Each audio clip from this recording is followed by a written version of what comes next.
හැම චෙස් ක්‍රීඩකයෙක්ටම අවශ්‍ය තමන්ගේ චෙස් රේටින් එක වැඩි කරගන්න. කිසිම ප්‍රතිඵලයක් නොමැතිව දිනපතා චෙස් තරඟ ක්‍රීඩා කරමින් ප්‍රතිඵලයක් බලාපොරොත්තු වෙන ක්‍රීඩකයන් බහුතරයකට තියෙන ලොකුම ප්‍රශ්නය තමයි කොහොමද මගේ චෙස් රේටින් එක වැඩි කරගන්නේ?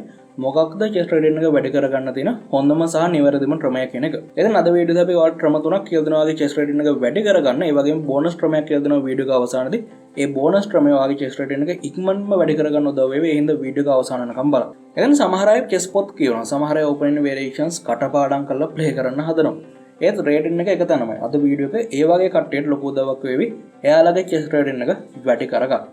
වගේ චෙස් රේටින් එක වැඩි කරන පළවෙනි ක්‍රමය තමයි කැල්කියුලේෂන් එක හදාගන්න එක. පරිගණක චෙස් ක්‍රීඩාව හොඳින්ම ක්‍රීඩා කිරීමට හේතුව හොඳින් කැල්කියුලේට් කිරීමට තියෙන හැකියාව.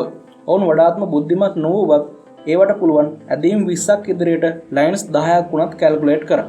ඉතින් චෙස් තරඟ දිනන එක ඒ වගේ වැඩසටහන් වලට පුදුම සහගත දෙයක් වෙන්නේ නැහැ. මෙතෙන්දි මම මතු කරන්න හදන පොයින්ට් එක තමයි ඔයාගේ ඔපොනන්ට් සාපේක්ෂව හොඳින් ඔයාට කැල්කියුලේට් කරන්න පුළුවන් නම් ගොඩක් වෙලාවට චෙස් තරඟ ජයග්‍රහණය කරන්න ඔයාට පුළුවන්. ඒ වගේම මතක තියාගන්න කම්පියුටර් ප්‍රෝග්‍රෑම්ස් එන්නම් බුද්ධිමත් වෙන්න වැඩි වෙනවා. ඒත් ප්‍රතිවාදයට හොඳින් කැල්කියුලේට් කරනවා කියලා කියන්නේ මොකක්ද? ඒකේ තේරුම් දෙකක් තියෙනවා. පළවෙනි තේරුම තමයි ඔයාට පුළුවන් වෙනවා ප්‍රතිවාදයට ගැඹුරට කැල්කියුලේට් කරන්න. ඒ වගේම දෙවෙනි එක වේගයෙන් කැල්කියුලේට් කරන්න පුළුවන් වෙනවා ප්‍රතිවාදයට.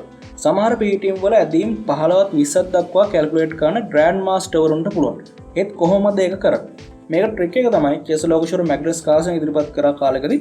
ඒ තමයි ඔයාට පුළුවන් නම් ඔයා කැල්කියුලේට් කරන ලයින් එකේ අවසානම පිහිටීම විෂුවලයිස් කරන්න. හිතින් මවා ගන්න ඒ පිහිටීම නිවැරදිව ඉවැලුවේට් කරන එක කරන්න පුළුවන් නම් මේ කරුණු දෙකෙන් ඔයාට පුළුවන් ඇදීම් විශාල සංඛ්‍යාවක් ඉදිරියට කැල්කියුලේට් කරන්න කියන එක. ඒත් ඒකට ගුණාත්මක පුහුණුවක් අවශ්‍යයි. ඔව්. ඒකට තමයි SHS අග්‍රමී චෙස් පන්තියේදී අපි මේ ගුණාත්මක පුහුණුවක් පාට ලබා දෙන්නේ. එදෙන් SHS අග්‍රමී චෙස් පන්තියට සහභාගී වෙන්න ඕන නම් ඔයාට පුළුවන් තිරේ දිස්සන දුරකථන අංකයට කතා කරන්න. ඒත් පොඩ්ඩක්වත් මේ වැඩේ කරන විදිය කියන්න බැරිද? පුළුවන්. මෙහෙමයි.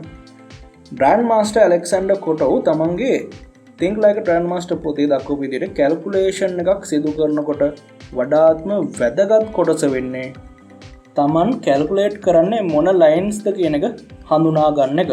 චෙස් පොරව මත ඔයා දකින හැම වේරියේෂන් එකක්ම කැල්කියුලේට් කරන ඔයාට බැරි හේතු දෙකක් තියෙනවා. පළවෙනි එක ඔයා කම්පියුටර් එකක් නෙවෙයි. දෙවෙනි එක ඔයා කම්පියුටර් එකක් නොවන නිසා හැම ලයින් එකක්ම ප්‍රමාණවත්ව ගුණාත්මකව කැල්කියුලේට් කරන්න බෑ. එහෙම කරන්න උත්සාහ කරොත් ඔයාට මහන්සි වෙලා එක්ක තරංගේ පරාජය වෙන්න පුළුවන්. එහෙම නැත්නම් අවධානය ගිලිහිලා වෙලාව ඉවර වෙලා තරංගේ පරාද වෙන්න පුළුවන්. ඉතින් මේක සරලව කොහොමද කරන්නේ? කොටෝගේ යෝජනාව උනේ පිහිටීමේදී ක්‍රීඩා කරන්න පුළුවන් හොඳම ඇදීම් දෙක තුනක් තෝරගන්න කියන එක. වර්තමානයේදී කැන්ඩිඩේට් මූව්ස් කියලා කියන්නේ මෙන්න මේ ඇදීම් වලට. එතෙන්ද අපිට කැල්කියුලේට් කරන්න තියෙන්නේ කැන්ඩිඩේට් මූව්ස් සම්බන්ධ ලයින්ස් දෙක තුනක් විතරයි. මේ විදිහට කැල්කියුලේට් කරන එක දකින වේරියේෂන්ස් කැල්කියුලේට් කරනට වඩා සරලයි. ඒ වගේම කාලය ඉතුරු කරනවා. මේ ක්‍රමයේදී ඔයාට අවධානය යොමු කරන්න තියෙන්නේ පිහිටීමේ වඩාත් ශක්තිමත් සහ වැදගත්ම ඇදීම් ගැන විතරයි. ඔයාට කොපමණ ගැඹුරකට කැල්කියුලේට් කරන්න පුළුවන්ද කියන හැකියාව වර්ධනය කරන්න පුළුවන් ගුණාත්මක පුහුණුවකින්. ඒ වගේම කැල්කියුලේෂන් එකේ කැන්ඩිඩේට් මූව්ස් කියලා කියන්නේ එක ක්‍රමයක් විතරයි කැල්කියුලේෂන් එක සිදු කරන්නේ. කම්පැරිසන්, ප්‍රොෆිලැක්සිස්, එලිමිනේෂන් වගේ තව ප්‍රධාන කැල්කියුලේෂන් ටෙක්නික්ස් 7ක් තියෙනවා. ඒ කැල්කියුලේෂන් ටෙක්නික්ස් ඉගෙන ගන්න සම්බන්ධ වෙන්න අපේ සිංහල ඔන්ලයින් චෙස් පන්තියට. ඔයාගේ චෙස් රේටින් එක වැඩි කරන්න උදව් වෙන දෙවෙනි ක්‍රමය තමයි ස්ට්‍රැටජි ගැන හොඳ අවබෝධයක් ලබා ගන්න එක.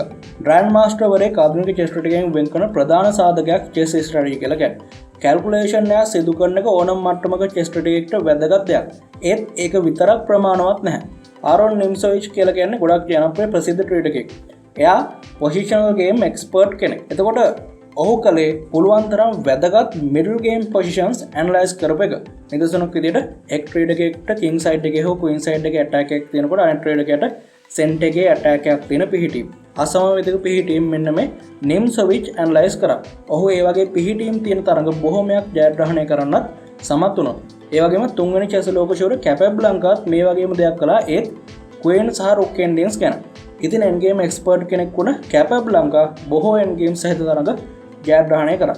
ඒත් කොහොමද පොසිෂනල් ප්ලේ එක වගේ ඉම්ප්‍රූව් කරන්නේ? ඒ වගේම කොහොමද එන්ඩ් ගේම් ප්ලේ එක වගේ ඉම්ප්‍රූව් කරන්නේ?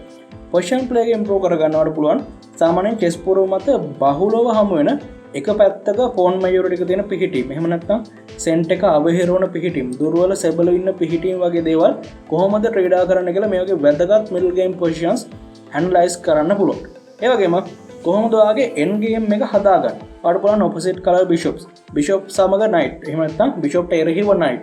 ඒ වගේම rook and games වගේ බහුලව හමුන end game positions අධ්‍යයනය කරන්න. ඒකම chess trading එක වැඩි කරන්න පුළුවන් තුන්වෙනි ක්‍රමය තමයි attack කරන එක ප්‍රතිවාදී රජතුමාට හොඳින් ප්‍රගුණ කරන එක. chess තරගයක අවසාන ඉලක්කය වෙන්නේ checkmate කරන එක. ඔයාලට කොච්චර ඉත්තන්න හිමුණාද කොච්චර තරගයට කාලය මදිද කියන එක අදාළ වෙන්නේ නැහැ checkmate කරපු ගමන් තරගය අවසන් වෙනවා. ඒ නිසා attacking chess ගැන ඉගෙන ගන්න එක ගොඩක් වැදගත් වෙනවා. විශේෂයෙන් රජතුමාට attack කරන එක ගැන ඉගෙන ගන්න ඕන. ගොඩක් ක්‍රීඩකයන් කැමති පහර දෙන සුළු ආකාරයෙන් ක්‍රීඩා කරලා කොහොම හරි ප්‍රතිවාදී රජතුමාව checkmate කරන ප්‍රතිවාදියාට attack කරන්න කැමති. ඒත් ඔවුන් තමන්ගේ attacking skills ගැන අවධානය යොමු කරන්නේ බොහොම අඩුවෙන්. ඔයාගේ attacking chess හදාගන්නේ කොහොමද? පළවෙනි දේ ඔයාලට පුළුවන් attacking players ලගේ games analyze කරන්න. උදාහරණයක් විදිහට හිටපු chess ලෝකශූරයෝ වුණ ඇලෙක්සැන්ඩර් ඇලකයින, බොබි ෆිෂර් වගේම ගැරි කැස්පරෝ වගේ chess ලෝකශූරයන්ගේ තරඟ ඔයාලට analyze කරන්න පුළුවන්. මේ වගේ ලෝකශූරයන්ගේ තරඟ analyze කරනකොට ඔයාලට ඉගෙන ගන්න ලැබෙවි ගොඩක් attacking themes සහ ideas. ඒ වගේම දෙවෙනි දේ තමයි අපි දන්නවා සාමාන්‍යයෙන් ඇඟ හදා ගන්න ඕන නම් හීනමාමාව ඉදලා හරියන්නේ නැහැ. ජිම් එකට යන්න ඕන. ඒ වගේම තමයි ඔයාගේ chess හදා ගන්න ඕන නම් attacking skills හදා ගන්න ඕන නම් ඔයාට වෙනවා tactical skills සහ calculation skills හදා ගන්න. ඉතින් මේ කරුණු දෙක attacker කෙනෙක්ට අත්‍යවශ්‍යම දේවල් දෙකක්. පළවෙනි දේ attacking players like games analyze කරන එක. දෙවෙනි දේ tactical skills සහ calculation skills හදා ගන්න එක. ඉතින් ඒ වගේම තමයි මේ කරුණු දෙකට අමතරව තවත් වැදගත්ම එකක් basic attacking themes සම්බන්ධව අධ්‍යයනය කරන එක. උදාහරණයක් විදිහට එකම පැත්තේ කාසල් කරපු පිහි ටීම් වලදී attack කරන හැටි. විරුද්ධ පැතිවල කාසල් කරාම කොහොමද ඒ වගේ පිහි ටීම් වලදී attack කරන්න කියලා ඉගෙන ගන්න එක ගොඩක් වැදගත් වෙනවා.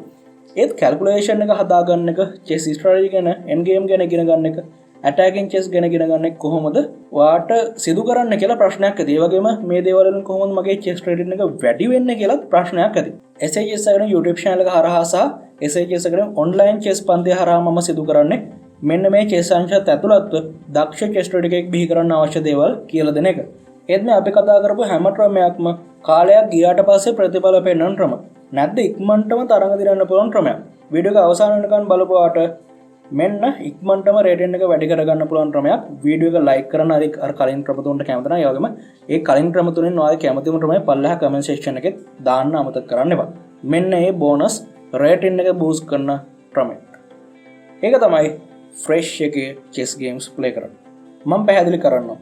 chess trading එක වැඩි කරගන්නේ කොහොමද කියන ප්‍රශ්නයට තවත් විදියකට අහන්න පුළුවන්. මේ ප්‍රශ්නේම අපිට කොහොමද වැඩිපුර chess තරඟ දිනන්නේ කියලා. මොකද chess තරඟ වැඩිපුර දිනන තරමට රේටින් එකත් වැඩිපුර ඉහළ යනවා. ඉතින් කොපමණ chess දැනුමක් තිබුණත් හොඳ මානසිකත්වයකින් ක්‍රීඩා කරන එකත් වැදගත්.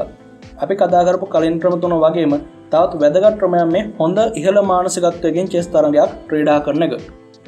ඉතින් මගේ පෞද්ගලික අත්දැකීම තමයි මම නාලා ඇවිල්ලා ෆ්‍රෙෂ් එකේ ප්ලේ කරන ගේම්ස්, ගොඩක් රිලැක්ස් එකේ හොඳ මූඩ් එකක ප්ලේ කරන ගේම්ස් වැඩිපුර ජයග්‍රහණය කරලා තියෙනවා කියන එක.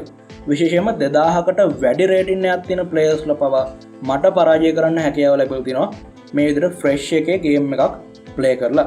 ඉතින් chess trading එක වැඩි කරගන්න, ගොඩක් තරඟ ජයග්‍රහණය කරන හැටි ඉගෙන ගන්න, අපේ chess පන්තිරේ හැටි දැනගන්න මේ වීඩියෝ එක බලන්න පුළුවන් වට. ඒ වගේම මේ වීඩියෝ එක කැමති නම් like කරන්න, subscribe කරන්න, CHS YouTube channel එක bell එක ඔබන්න.